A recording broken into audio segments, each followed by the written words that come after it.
实事求是是无产阶级世界观的基础。只有坚持实事求是，一切从实际出发，我们的社会主义现代化建设才能顺利发展。我们可以上大学了！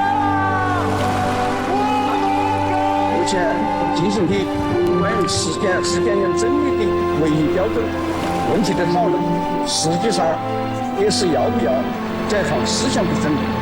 乡镇企业给中国农民打开了致富大门，但也给环境保护带来了严重问题。40%的乡镇企业成为污染源。杜绝假货，加以培植。感觉到快，催人跑的意思。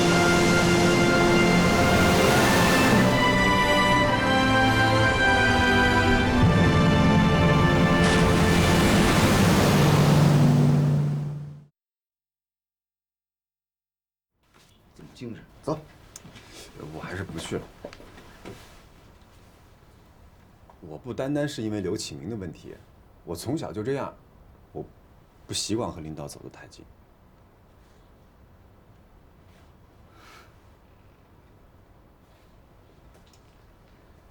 小慧，我知道你心高气傲，不肯趋炎附势，但这也不算是巴结领导吧？刘总工人家对你那么推心置腹，把自己的工作笔记都给你看，还耐心地给你解答每一次你提出的问题。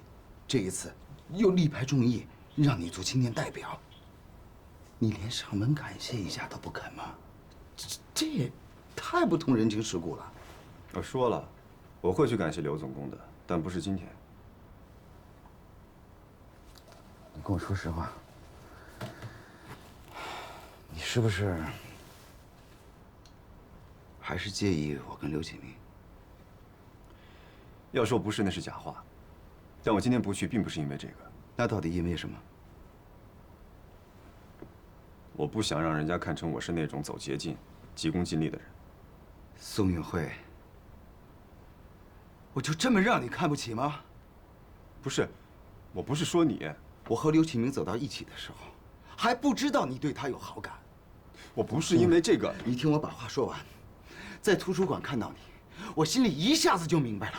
当时我心里非常难受。我承认我确实已经伤害了你，可是我没有办法，我只能这么做。现在告诉你，我即使是知道你当时喜欢刘启明，我也不会放弃。当然，他心里在意的人本来就是。我才不在意他是不是在意我。我就是要抓住这个机会，在金球场找到我的靠山。于山西，你骗我，你不是这种人。我是，你不用这么看着我。有句话你说的对，我们不是一种人，不一样。这一年你在一线车间干得风生水起，从做工作分析图到最近刚刚交上去的那份应知应会，每一步都是走得又准又狠。厂领导的心里现在已经把你当成了文革后我们第一届大学生的头牌了。你在读书期间，你的成绩也很好啊，想要做出成绩，你也可以申请去一线车间啊。可是那些不一样。你年轻，在车间熬得起、耗得起，我毕竟比你大，而且现在再去跟当初就去，效果能一样吗？别人在背后会怎么说我，我猜都猜得到。你不知道，那一次，刘总工带我们去一车间看你工作，回来时以后，是怎么骂我们的？对不起啊。我做那些完全是个人行为，没想到会让你挨骂。行了，你不用说对不起，我从来都没有因为这件事情怪过你。你能做出成绩，我一直为你感到骄傲。但是这一次，我跟刘启明确立了关系，你也刚刚和水书记划清了界限，从他的那边走到了费厂长和刘总工的队伍里，这是好事。我们两个是老同学、老朋友，我就是要做给那些不怀好意的家伙看看，我们曾经是兄弟，以后将来也是兄弟。我们完全可以联起手来，在刘总工的麾下做出一番更大的事业。我不明白，我什么时候站到刘总工和费厂长的对立去了？宋宇辉，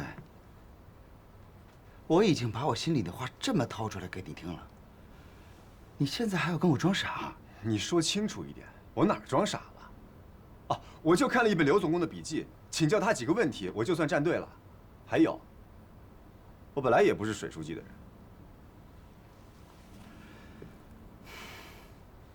你是不是以为整个荆州厂就你一个聪明人，其他人都是傻子？你借给水书记看翻译的论文，还帮助他构建反对引进 FRC 的思路，这些刘总工他们早就知道。他知道，刘总工宽宏大量，不愿意跟你计较这些。他还说一定是老水想办法利用你。你那次跟他见面，他问你，你当面否认，这不就等于是站队了吗？你选的很好，不错。费厂长这几个月一直在往部里跑，这不终于给老水定了一个退休时间。这样好了，费厂长和刘总工以后做事就不会再有人碍手碍脚了。水书记的退休时间什么时候定的？这半个月以前，在你请假回家的时候。我没有教过你什么，也没让你写过什么报告。不管谁问起来，你都必须这么回答。余长青，你怎么知道这些？刘总工习惯在饭后和他老婆讨论厂里的人事，他女儿在旁边，自然是。嗨！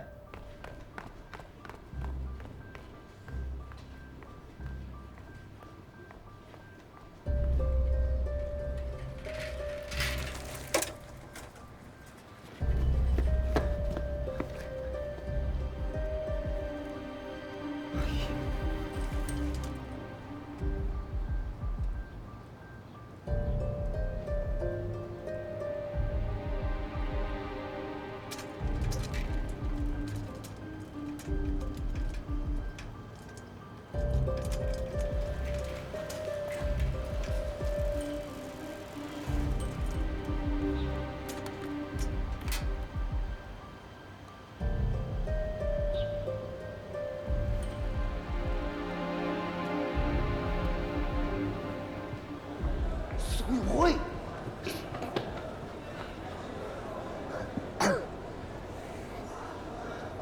你要干什么？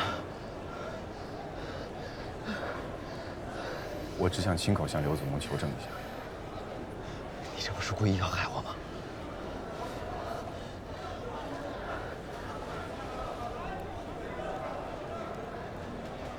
我告诉你啊，这么多人看着呢，你可不能让领导下不来台。你放心吧，我不会连累你。老刘，开始吧。刘总工，有几句话我想跟你说。是关于一车间设备改造问题。孙宇辉，想表现上进，也要分场合。有什么问题，回家再说。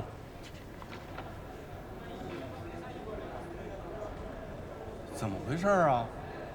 没听见我说的话。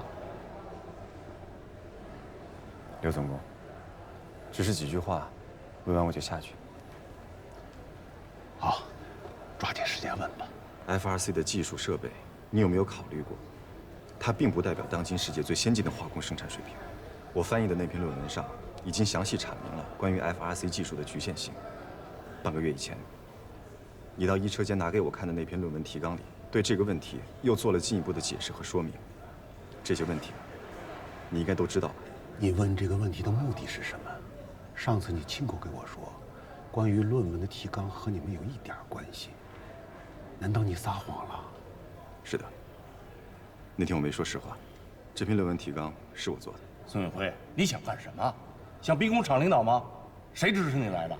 没人指使我，我向刘总工请教这些，只是出于一个技术人员对荆州负责的态度。我是荆州厂长，要负责也轮不到你。下去。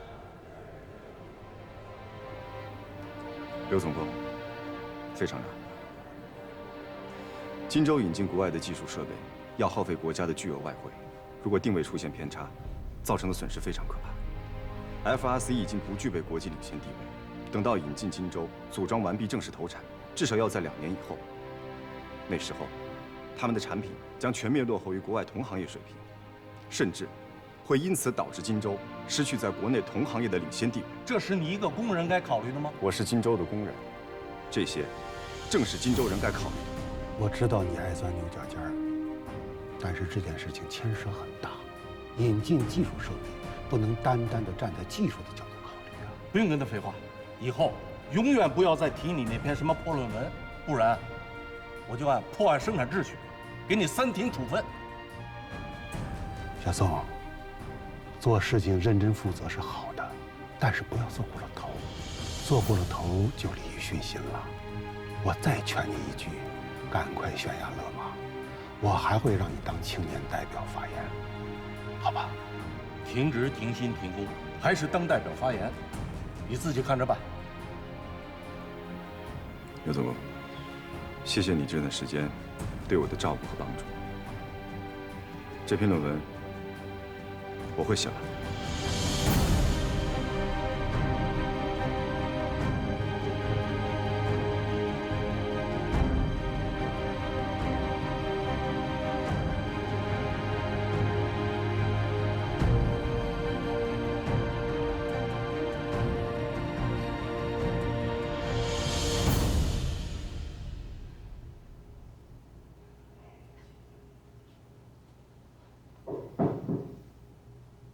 进来。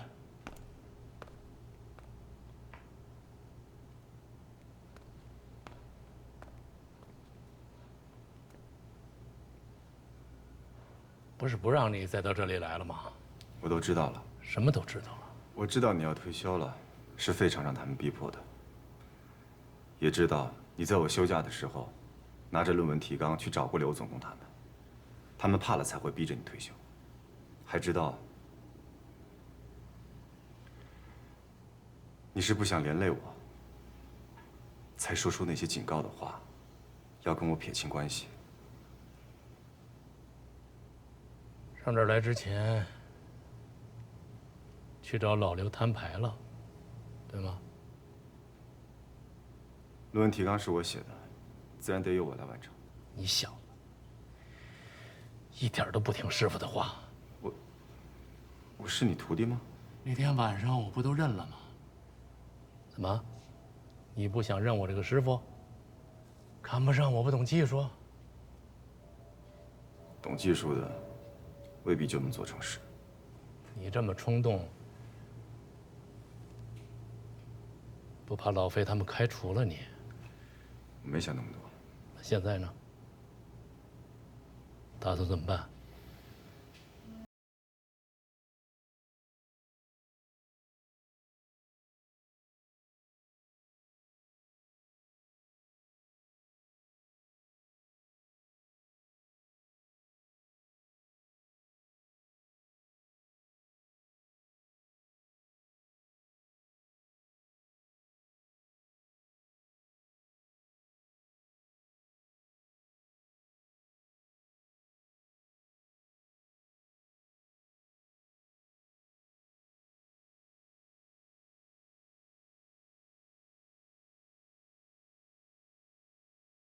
哎，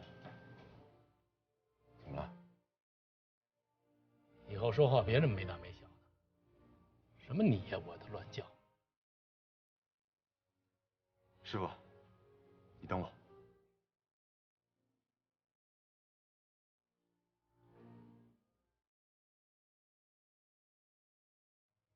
这个宋运辉，我非得把他开除了算完。金州厂成立快30年了，还没有开除工人的先例，何况是个大学生呢？大学生怎么了？大学生犯法一样坐牢。可是宋运辉没有犯法呀。咱们当领导的不能拿着手中的权力去难为一个年轻人吧？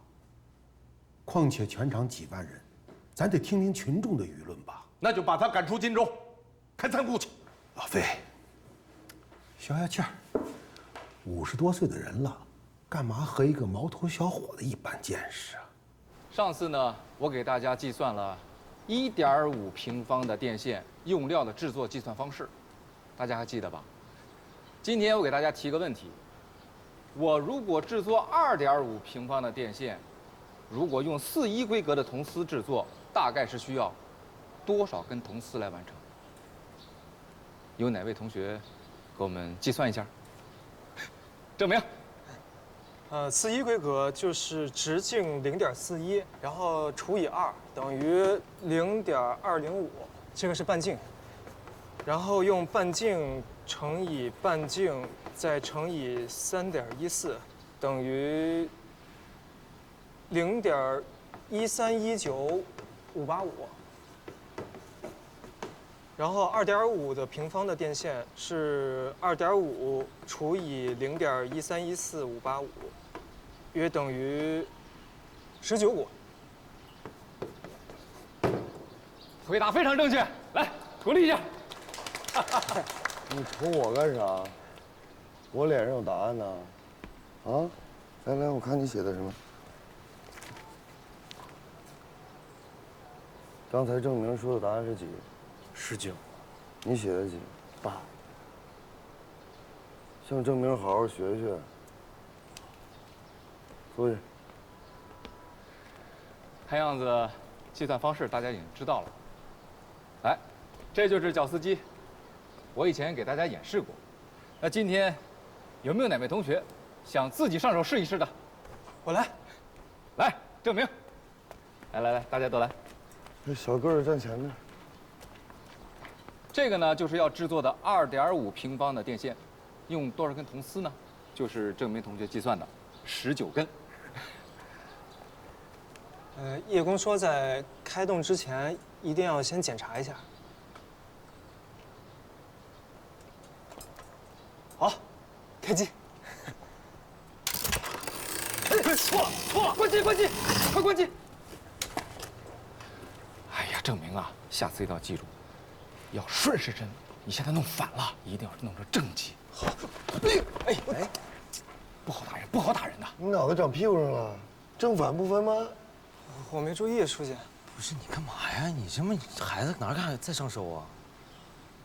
那也谢谢郑明同学给我们进行了一次错误示范。下次大家记住，一定要什么，顺时针，好不好？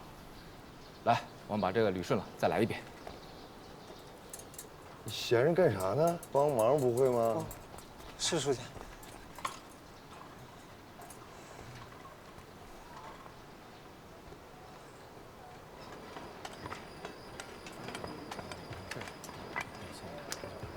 生活呀，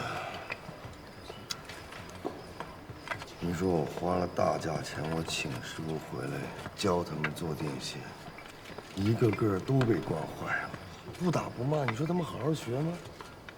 东宝哥，他们是秀才，全村800多人，就这10几个上完高中回来了。如果不是你嚷嚷着收回承包地，他们谁来呀？你这又上手又上脚的，回头打跑了。 你再想找文化人，你去哪儿找去啊？行，还挺知道为我着想。念过书的人心气儿高，你不能像对我一样那么对他们呀。行，我收收脾气，对这帮秀才我不打不骂。行。哎，雷书记，技术学习啊，不是体力活，你靠打骂没用。 你太文气，你说你对他们那么客气，你教得会他们吗？教1遍不会，我教2遍啊。每一个人的智力是不一样的，你不能拿一个标准去衡量所有的人。我没你的耐心。你说，你让我找这些念过书的，我全都给你找来了。高中都能读下来，那学做电线怎么就学不会呢？那我就不信了，电线厂的工人那个个都有文化吗？这不一样啊。 工业化进程啊，是要一步一步发展，那学员培训也是慢慢来的。我慢不来。叶工，我给你1000块钱奖金。要干什么？你给我这么多？我不是现在给你，你什么时候把这帮孩子教成合格的电线厂工人，我什么时候给你。吃饭。你吃吧。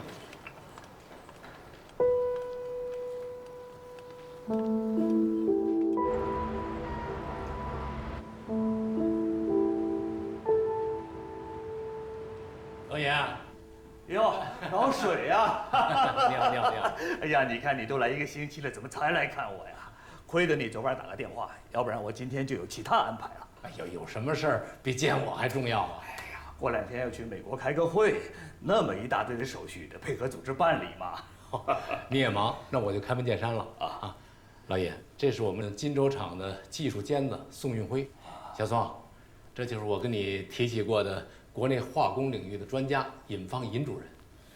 尹主任，后生可畏啊！来坐坐，我们坐下聊。好，坐。老尹啊，我给你看过的这份报告就是出自小宋之手啊。报告看了，什么逻辑严谨啊，技术功底扎实啊，这些客套话我就不说了，小宋也听得多了。可是有个问题，我想当面问。你说，你知道部里已经原则同意了荆州关于引进 F2C 的报告了吧？我知道，同时我也知道部里还没有正式下文批准。你我那么多年的老朋友了，我知道你对荆州的感情，那荆州厂就是你的孩子，你是扶着抱着，生怕他走错一步路啊。可是万事都有客观规律，你我对于荆州厂也莫不能外。老水啊，孩子长大了，你我也老了，这个路怎么走，有时候管不了了。何况我马上就要退休了，何必说这些逆耳的话，招人不爱听呢？我可没这个意思啊。老爷啊，给你看过的这份报告，其实小宋是不同意提交的，是我自作主张让你过目的。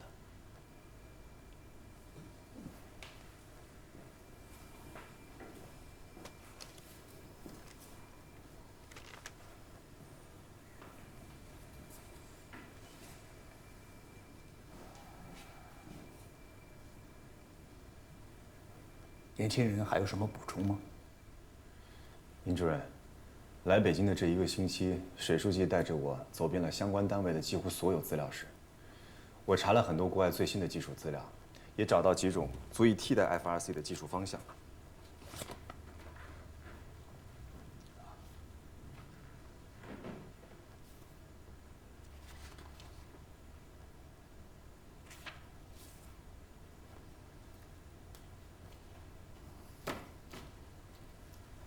老爷，自己人，有什么话你就直说吧。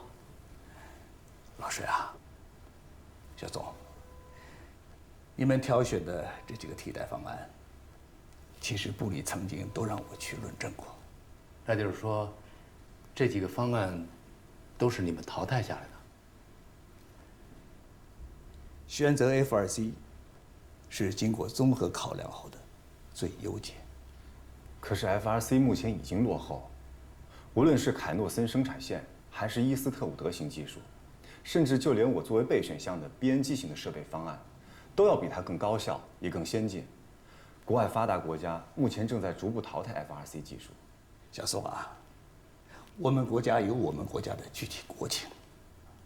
中国现在还不是发达国家，所以国家对化工行业的要求和发达国家是完全不一样。尹主任，您这个说法真的没有办法说服我。我再说的明确一些吧。这些年，我们大规模的引进乙烯的生产设备，那是因为国家对化工行业提出了要求。什么要求呢？就是要尽快的满足国内对轻工产品的需求，满足人民群众穿衣的需求。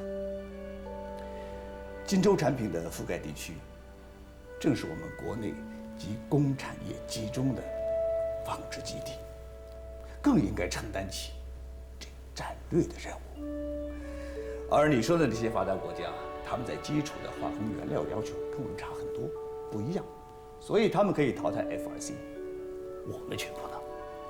另外，一套设备的进口，我们不能仅仅站在技术的角度去考虑问题，更应该考虑它的运行成本、产品将来的市场定位以及需求等等综合问题。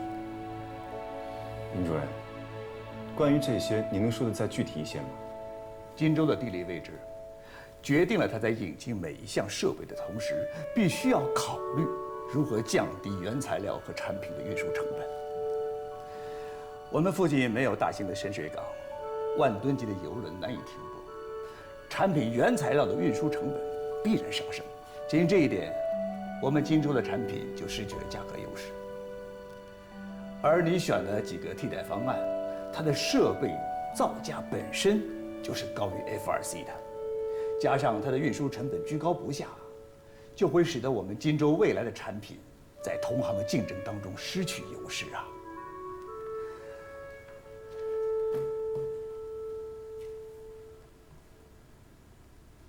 这么说，目前老刘他们这个方案经得住专家的论证，那就可以直接着手引进了。这是对荆州最好的选择。那老爷，你也忙，我们就不打扰了。啊，那个晚上到家里来坐坐。不了，明天你还得办出国手续呢。好，我们走了。啊，谢谢尹主任。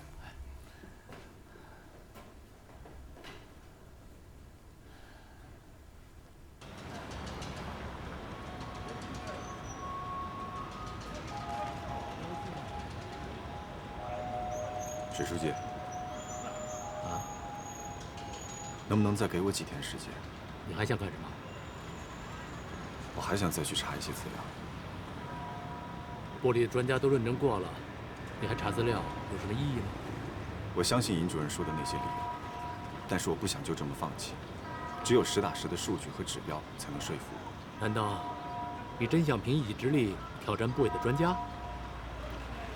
年轻人，面对现实吧。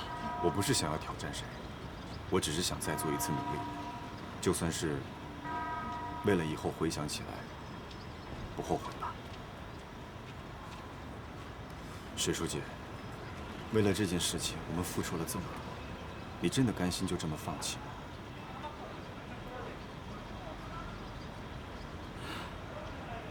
年轻真好，不怕输，摔不死。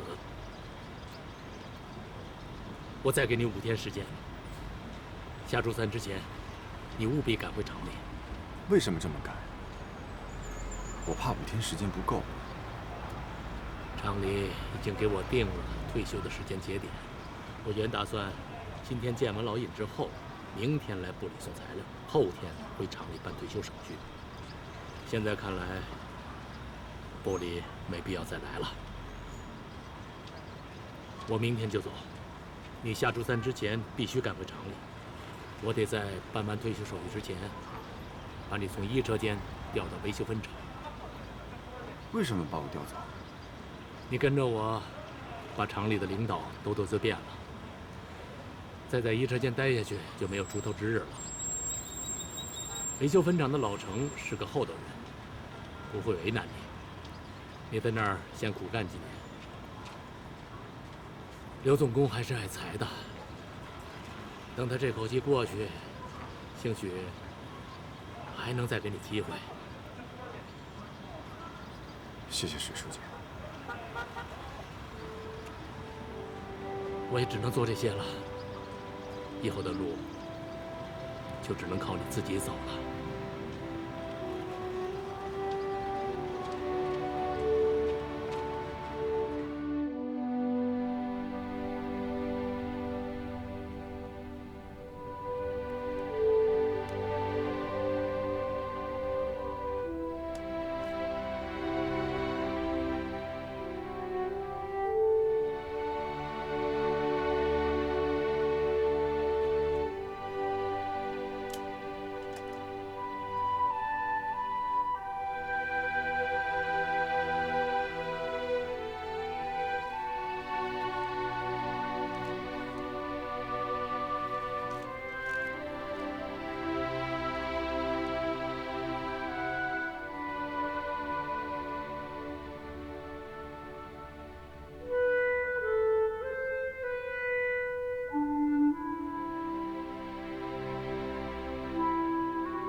电话。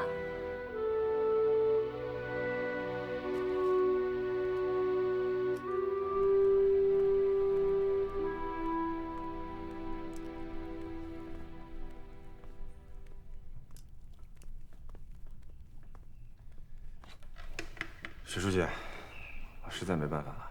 小宋吗？我不是水书记。对不起，那您是哪位？我是老徐，徐书记。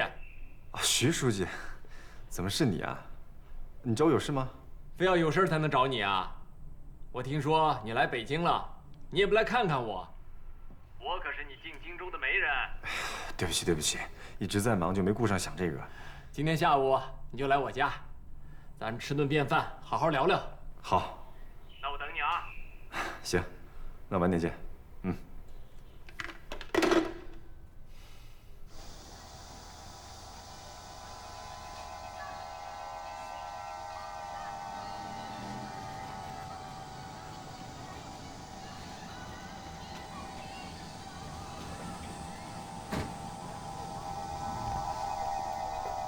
你好，请问一下，徐书记是在这儿吗？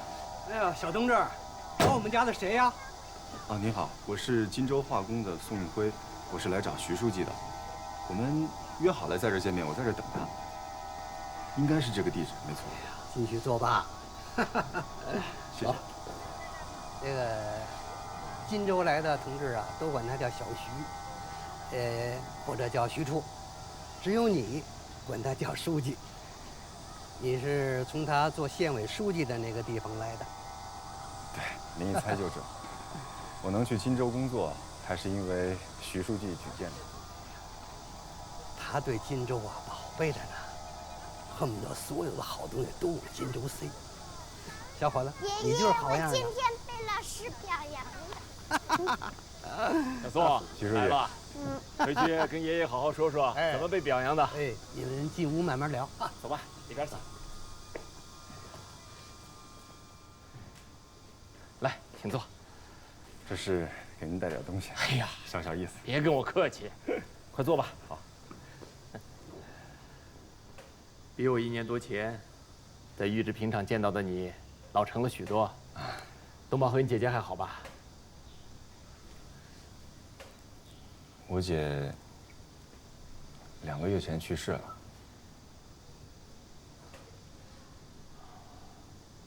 难怪东宝在电话里的情绪那么差。好女子是宝啊，连上天都嫉妒。刘东宝给你打过电话了？是他告诉我你来了北京，说你在这边出差。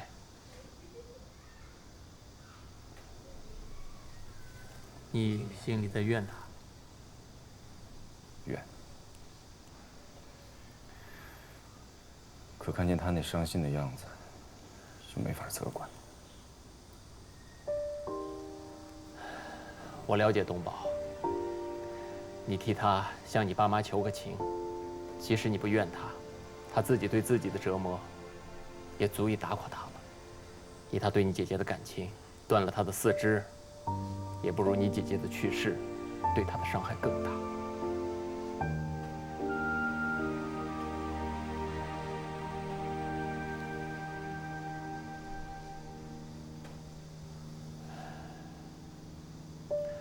你在荆州适应的还好吗？这次来北京是做什么？徐书记，对不起。为什么要向我道歉？我在荆州没有做好工作，辜负了您对我的器重。这次来，我跟水书记是要一起找到关于荆州引进新技术的方向。可是我没能完成任务。原本以为自己什么都弄明白了，见到部委最顶尖的专家，才发现自己一直在坐井观天。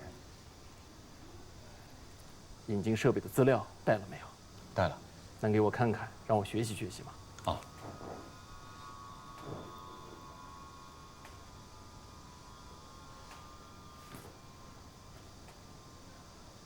前面一部分是我对已收集资料的小结，后面一部分是我认为还需要的资料，但是我不知道在哪可以找得到。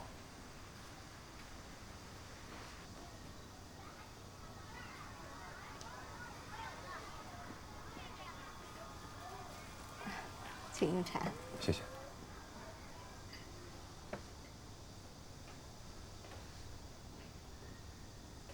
费厂长和刘总工的技术都很出色，你收集的这些资料有没有和他们统一思想？老费之前也来了几次北京，是不是也是为这件事儿？费厂长和刘总工力主引进 FRC，水书记原本和我是不赞同的。你这次和老水来，就是为了劝说部里放弃 FRC， 但是没有成功。是的，我们这次来，水书记顶着很大的压力。那你呢？压力也不小吧？你为什么要选择站在老水这一边？我选择站在正确的一边，起码是我自己认为正确的。哎呀，当年我也遇到过类似的情况。我选择了站在能做事儿、做成事儿的一方。可是水书记要退休了。你怎么知道老费和老刘就做不成事？你还很年轻，你的路还很长。这次回到厂里，郑重地跟老刘做个道歉，我也会给你说几句话。非常不能重新得到器重。刘总工对我照顾有加，我挺感激他的。但这1年以来，我在基层观察得很细，整顿办和生技处这几个部门做事毫无头绪，很多技术资料都没有整理，就连车间的应知应会都还在沿用70年代的。工人们都在议论，说以前水书记专权，干扰知识分子做事，但是水书记这1年以来一直在半退休的状态，没人掣肘他们。那你打算怎么办？上书也没成功，你这次回到厂里有什么样的情况，你有预想吗？想过。想清楚了吗？大不了在基层干一辈子，我学的是化工，学以致用，也算是满足了我的志向。小宋，你聪明，好学上进，不能把自己的志向定得这么具体。荆州改造的事儿，我离开的时间太长了，具体不能确定什么技术设备适合荆州，所以不能帮你提出参考意见。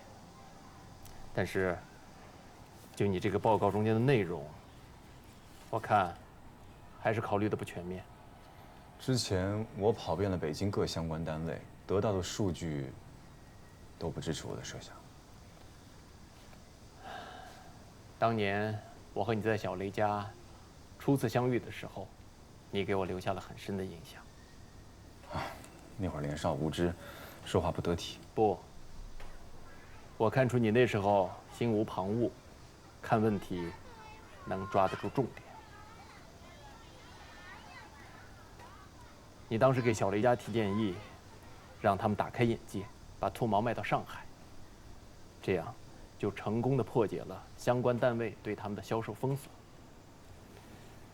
这一思路对你目前遇到的困难有没有参考的意义？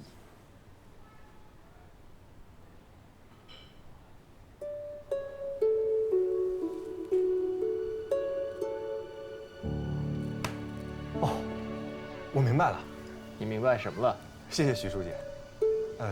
但是能不能再麻烦您，帮我介绍一下熟悉化工产品外销的专家？我觉得我需要这方面的数据和资料。我可以介绍你去中国技术进出口总公司，他们那里基本上掌握了全部外商的情况，你可以直接找他们要资料。那太好了。叔叔再见。再见。再见。这孩子真可爱。这孩子算是听话的，除了想起他妈妈的时候。小宋，逝去的人已经离开了我们，而我们这些活着的人，还要继续活下去，别把那些怨恨停留在心里太久，会中毒的。还有一点要提醒你，现代工业绝不需要单打独斗。你的那份报告有些内容可以在这里单独完成，而有些内容要回去组成工作小组共同完成。好好干。我当年在荆州的时候，就特别想引进国外那些先进的设备，可是环境有限，未能达成心愿。你们要是能完成了，我在北京看着也高兴。真希望您回荆州。荆州有比我更审时度势、更有魄力的人在，你跟着好好干。保重。你也保重。那我走了。去吧。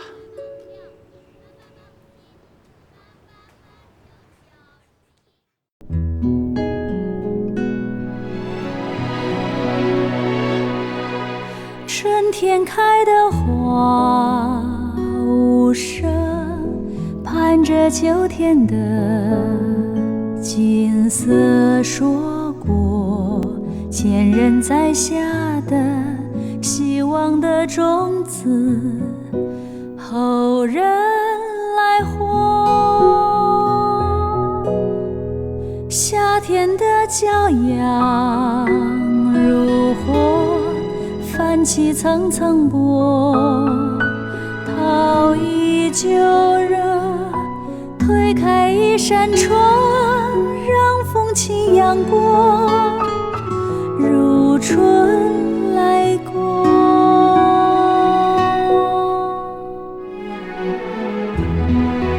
冬天的风雪掠过，给秋天带来丰收的歌。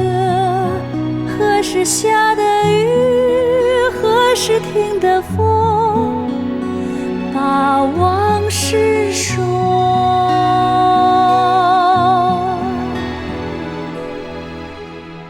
春风吹又生，同盼岁月的长